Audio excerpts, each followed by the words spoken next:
And I'm just going to check Purti if slide sharing. I'm just going to check those and then we can begin. Okay.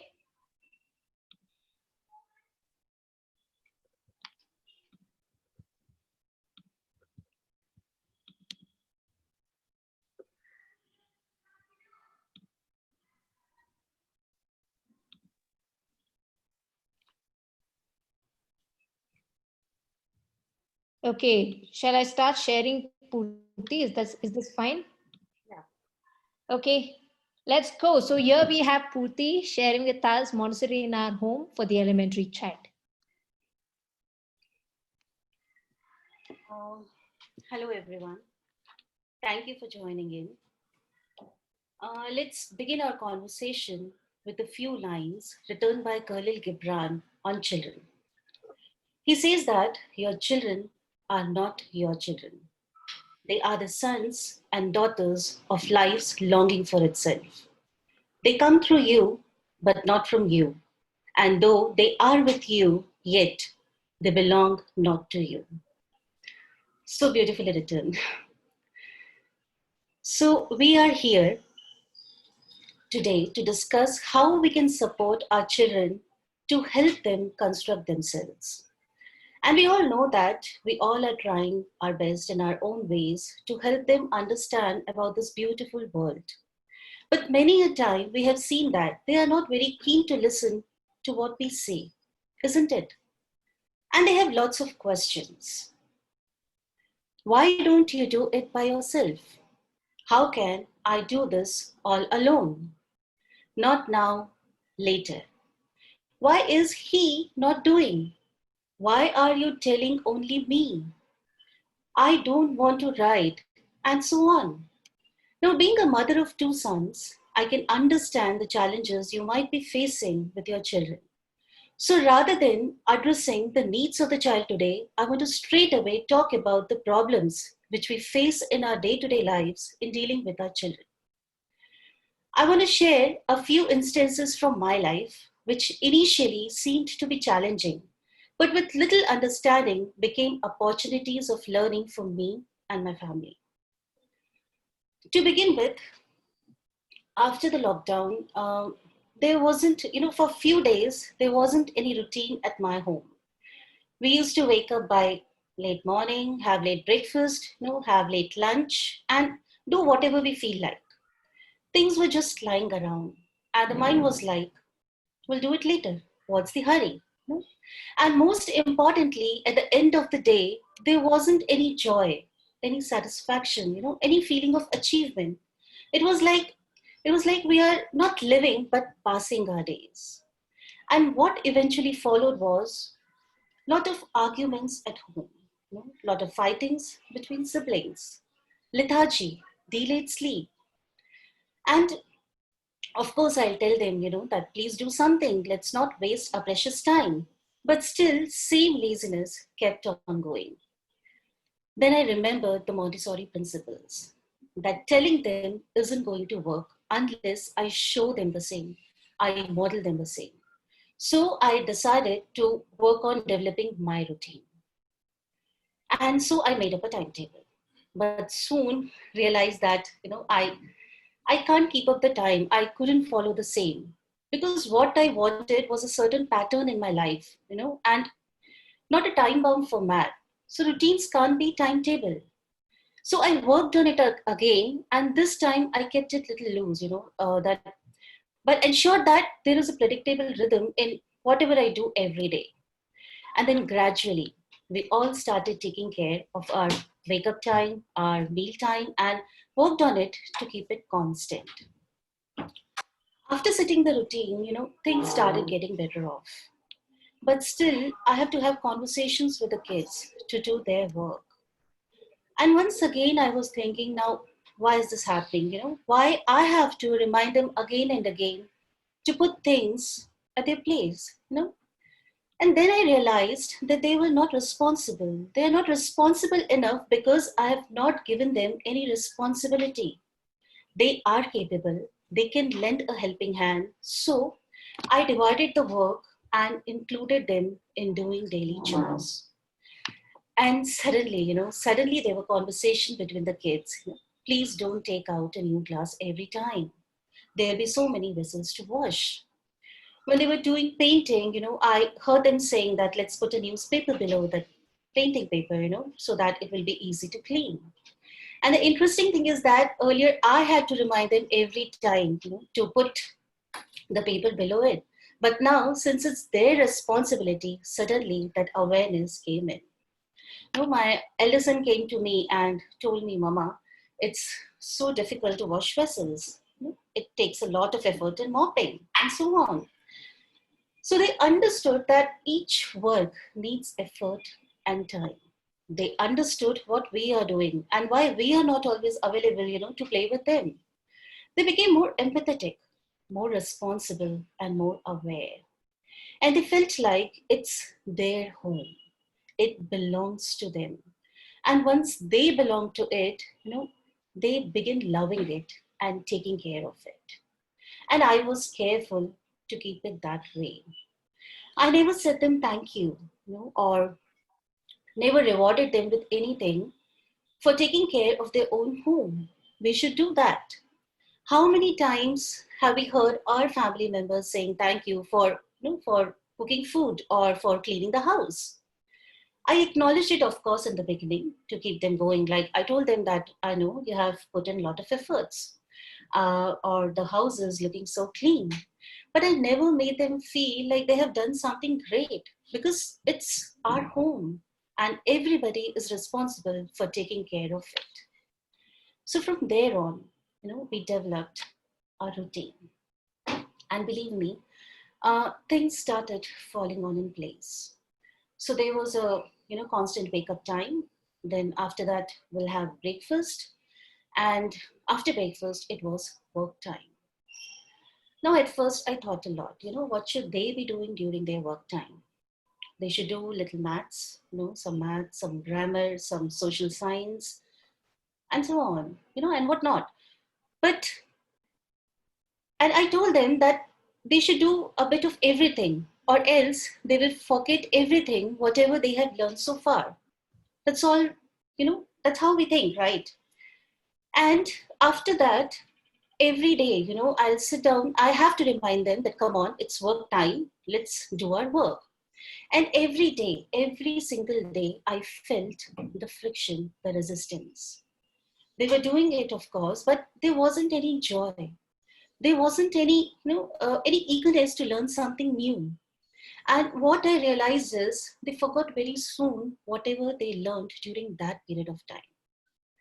And then one day I had a meeting, during their work time, and it just went on for pretty long, for around 2.5 hours. And when I came out, I saw something like this.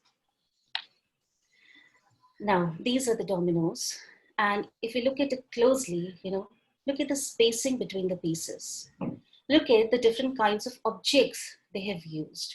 And the second picture, we can see that there's a cardboard box, and there's a crack-like thing. And they have to put it in a certain angle to strike the first two dominoes.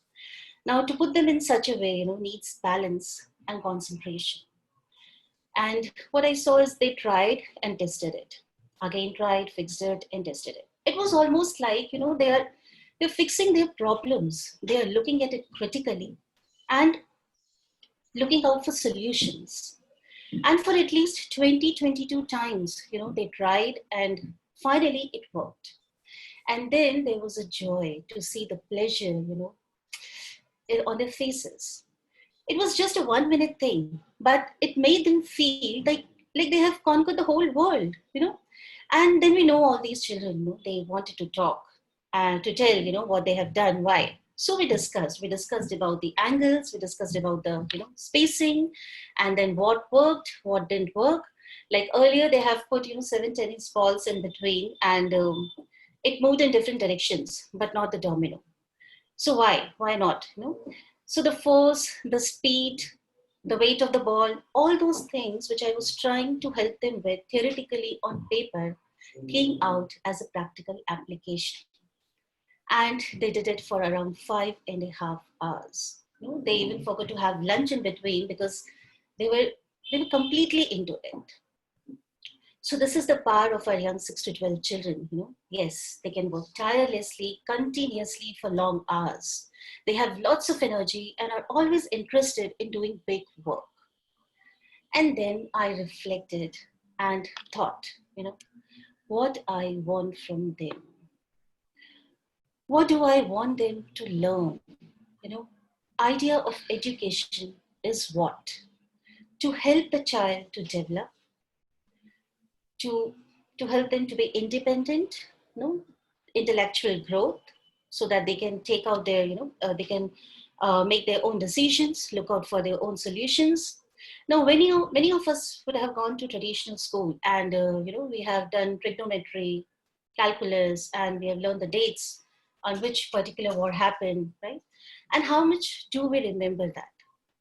Where are we using it? So we are flooding in the information, but are they ready for it? How about if they you know, discover it, if they experience it and then understand a little bit more? I think then it will become a part of them and it will stay with them forever. Montessori says that we are already in possession of a secret. The child must learn through his own individual activity. Our teaching must answer only the mental needs of the child. She also says that here is the essential principle of education. To teach details is to bring confusion, and to establish the relationship between things is to bring knowledge. So she is not saying that don't give them the information, but give it in such a way that they enjoy it. You know, they they remember it. They become curious to find some more. And then it won't be any information. It will become knowledge. The knowledge which will stay with them and they will be able to use it. So the idea is that every activity has something stored in it. It is just that we need to exploit that opportunity and make use of it. Let children be the children and not a way to fulfill our aspirations. So I then decided, to let them choose whatever they want to. And then I relate it with, different areas as per their interest, because everything is related. So getting back to the story, they did a lot of exploration. In this picture, we can see that, the first one is the corn tower. So they were just taking out the kernels and they imaginative mind, they just thought that how about, building a tower with it. And it wasn't easy, but finally they were able to put, stack 6 pieces together, one over the other. And then they did a lot of drawing, a lot of painting, They explored a lot in the kitchen, tried out many recipes. So the previous night, they were having that banana walnut muffins. And the next day when they were cutting salad, they just thought about how about, making a carrot cucumber muffin. And here we can see that there is an eraser hidden in the plain ice muffin and an ice-shaped glass. So it's just, the breakfast meal. Now, also we can see that's the yoga mat. That was the yoga mat, which is now looking like, more of a car racing track.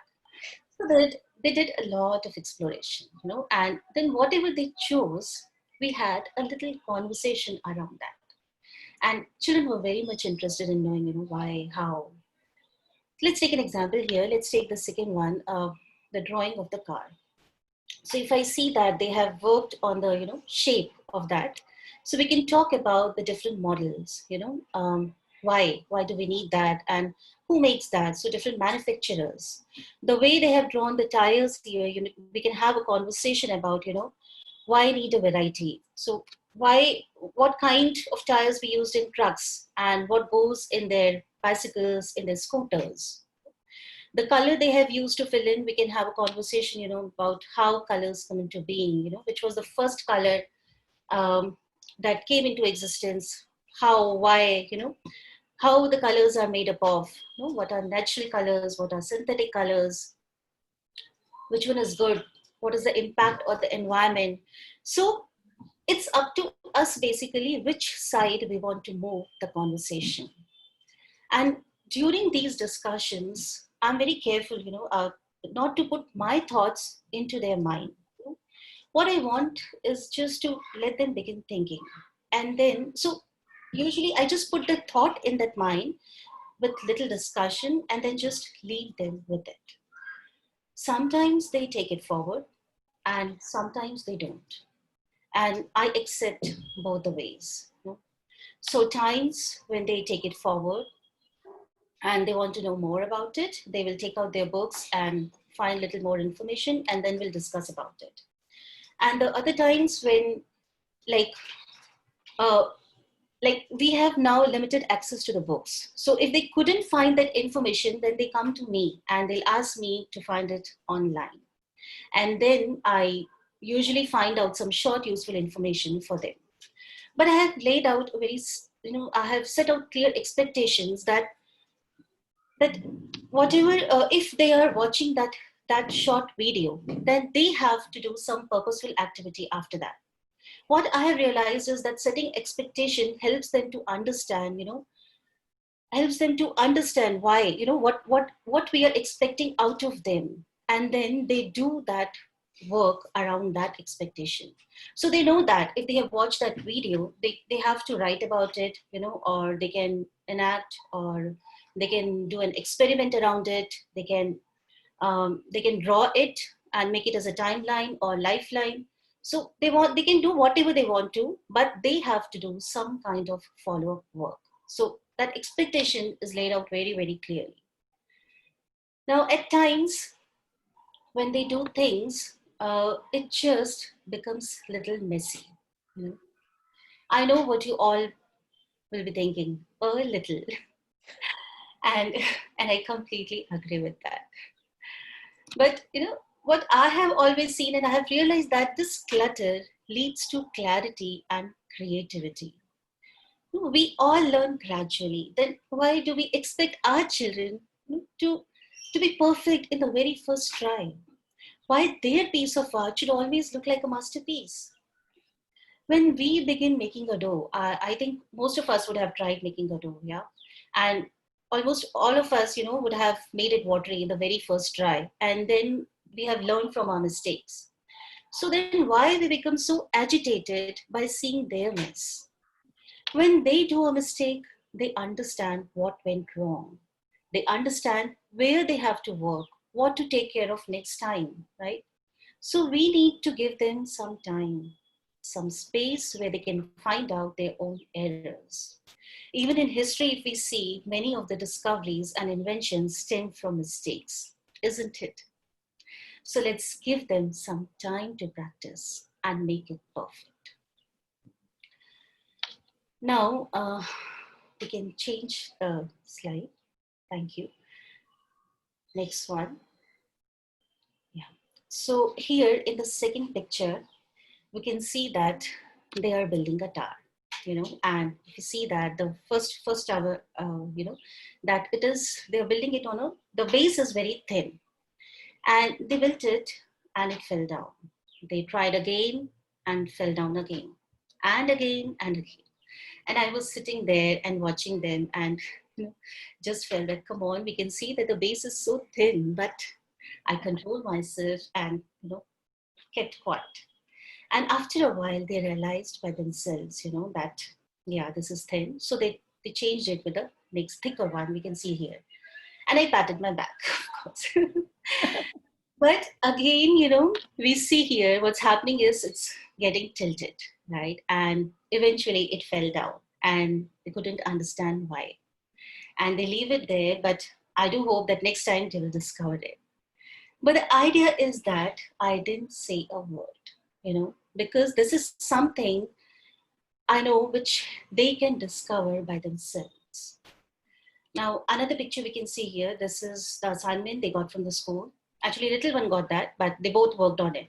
And the younger one followed the little one, the elder one for some time, and then eventually figured out his own way and did it all by his own. And after doing that, and we can see the difference between the two works here, right? Now, after doing that, they came to me and asked me, Mama, which one is better? And I didn't make any comparison.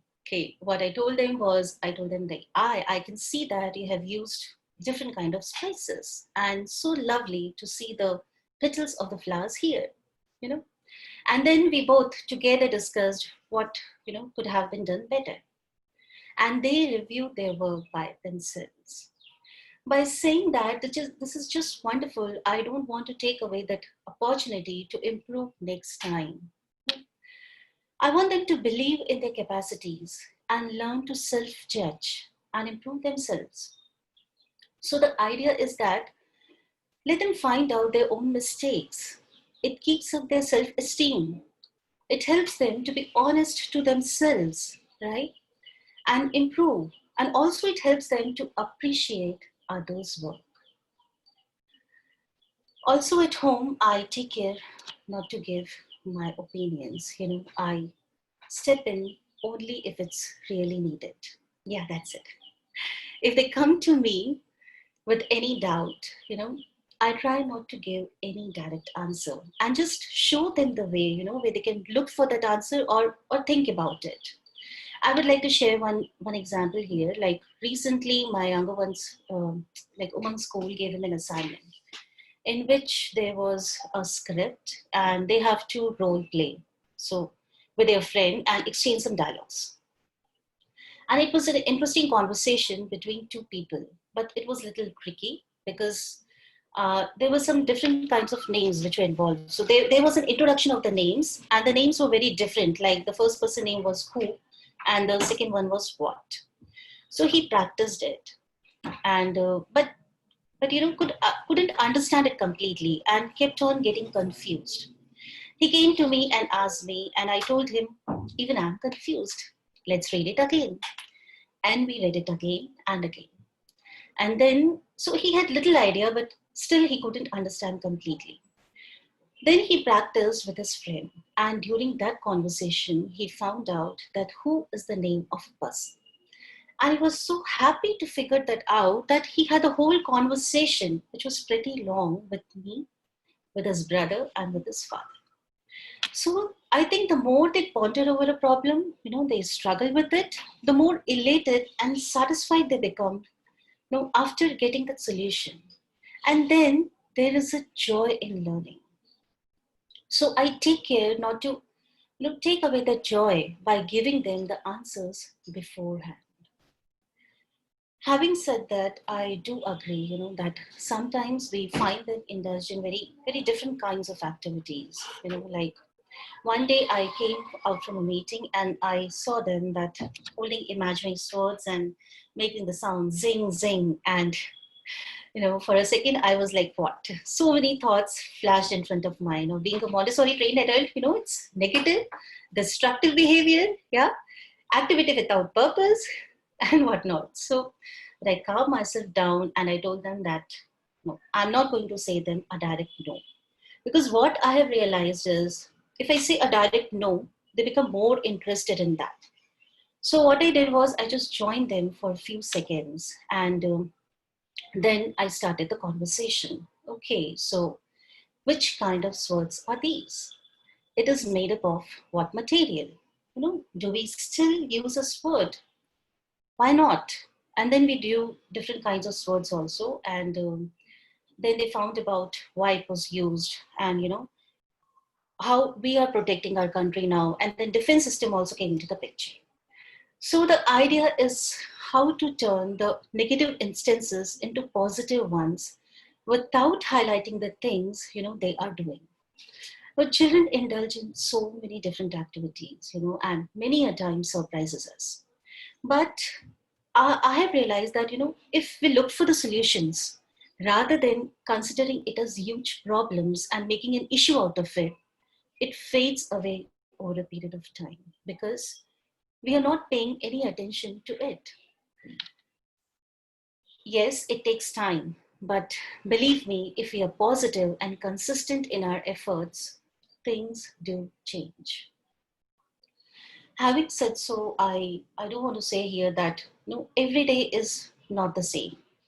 There are times, when they just don't want to listen. They don't listen, they argue, they shout.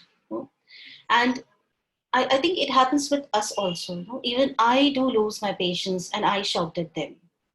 Even like we need to shed out our emotions. After all, we all are human beings and we all have ups and downs in our lives, right?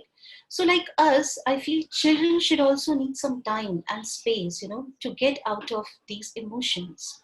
So, let's help them and support them during, one of those days. Okay, so let's move on to the story. I would like to share another instance here.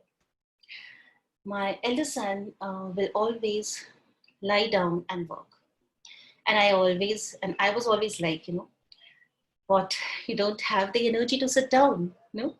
Can't you sit down and work? I told him that, his bones will bend. And after a period, he won't be able to sit straight, even if he want to. I even showed him an old lady with a hunchback, walking with a stick, but nothing worked. And I still didn't find any change in him. And every day, whenever I will see him lying down, I will start my gyan, and he'll still be the same. And you know what? I thought a lot. Why? Why is he not listening? And then one day, it just happened that he was reading a book and was sitting down and was sitting. And I saw him and I told him that it is good to see you sitting. You can sit straight. And he sat down next time also. And again, I acknowledged, your bones are straight now, like you look smart when you sit straight. And you can do it if you really want to. And believe me, he started sitting down more often. I'm not saying that he started sitting down all the time because it's a habit which will take some time to get rid of. But at least whenever I see him or whenever he becomes aware that, he's lying down, he will sit up.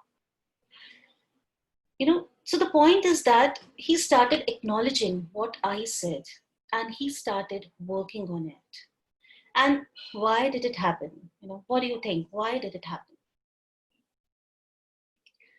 Yes, because of the language I used, the positive, constructive language. It made him feel capable, that he can do it. He can get rid of that habit because he is capable. So from that day on, I always try to use appropriate language at my home, everywhere.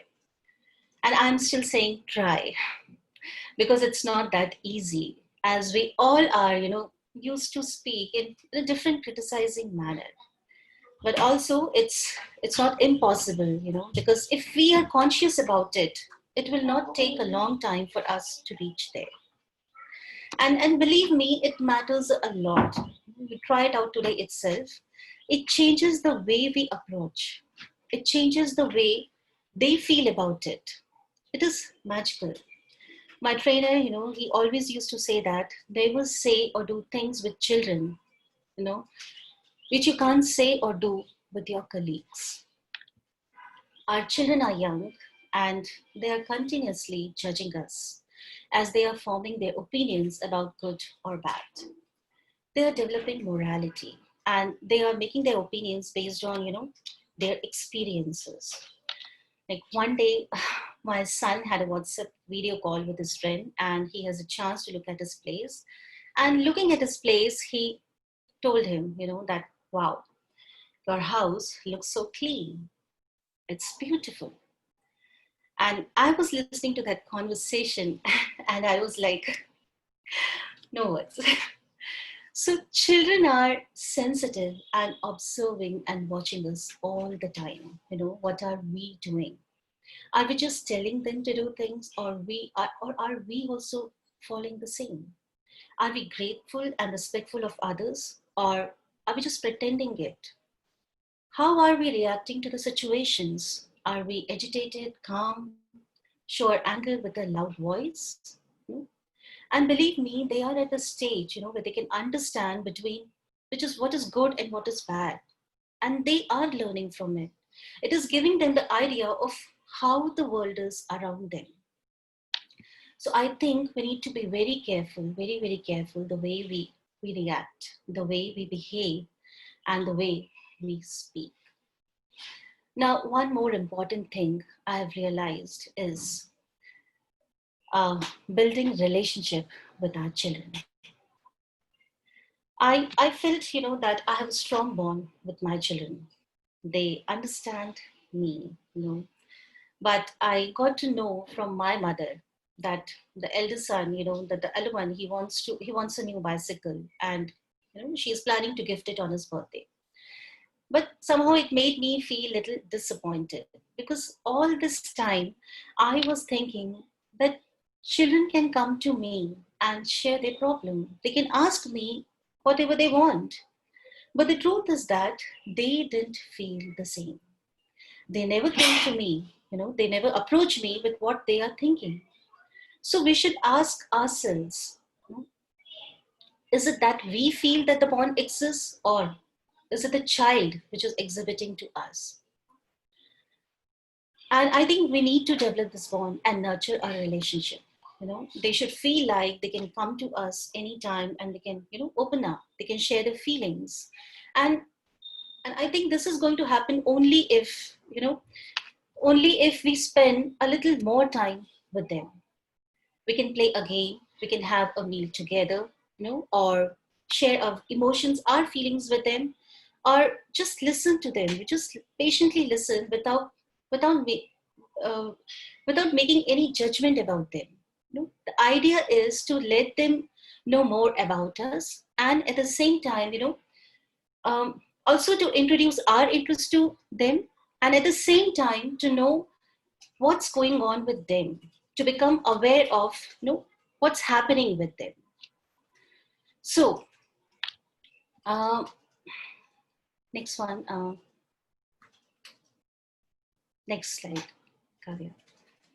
Next one, next one. Yeah, thank you.